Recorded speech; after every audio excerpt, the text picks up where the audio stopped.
c'est Mademoiselle Barr. Ma question est la suivante. Un seul rapport sexuel par semaine suffit-il pour concevoir un bébé?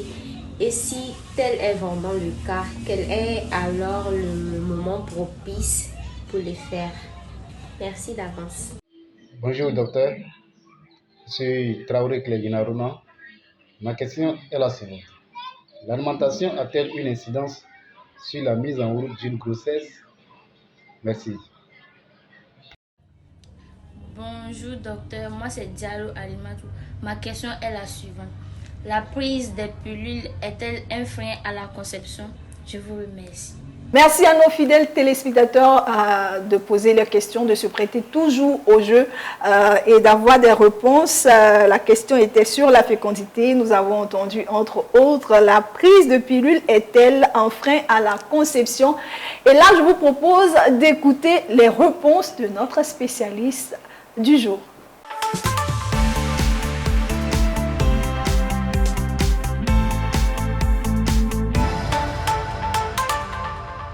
Déjà, il faut différencier deux sortes de pilules. Il y a les pilules contraceptives qu'on prend tous les jours dans le but d'empêcher la grossesse.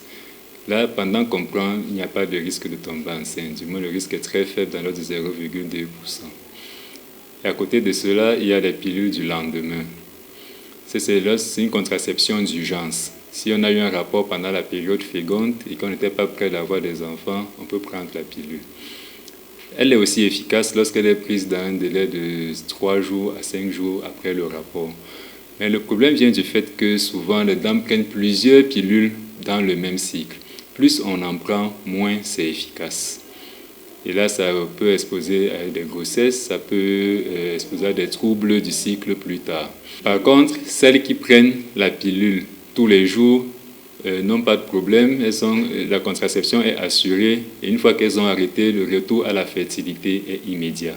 Les positions qui sont souvent conseillées au couple, c'est-à-dire être couché pendant le rapport, l'homme au-dessus, mettre un oreiller sous le bassin, et que le monsieur reste en pleine pénétration après l'éjaculation, ça favoriserait une progression rapide des spermatozoïdes pour peut-être donner meilleure chance de contraception.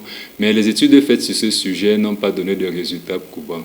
Donc ça n'apporte pas une grande différence entre celles qui pratiquent et celles qui ne pratiquent pas. Pour concevoir un bébé, un rapport peut suffire. Mais pour augmenter les chances, c'est mieux d'avoir plusieurs rapports pendant la période féconde, espacés de 2 à 3 jours, pour permettre la reconstitution du capital des spermatozoïdes. Alors pour connaître la période féconde, la femme peut étudier son cycle et voir lorsque la glaire commence à devenir abondante, on est en train d'entrer dans la période féconde. Ou alors utiliser le test de température, prendre la température rectale chaque matin au réveil. Lorsque la température s'élève au-dessus de 37 degrés, c'est que l'ovulation aura lieu dans les 24 heures qui suivent. C'est le moment propice pour avoir des rapports. Ou alors utiliser des tests d'ovulation qui sont vendus en pharmacie à partir du 10e jour du cycle. Vous testez tous les jours. Le jour où ça devient positif, c'est le bon jour de l'ovulation. Vous pouvez avoir des rapports. Certains possèdent souvent des applications pour aider à calculer le cycle, déterminer la période féconde. Mais ça nous dénote un certain nombre d'erreurs qui fait que ce n'est pas très fiable.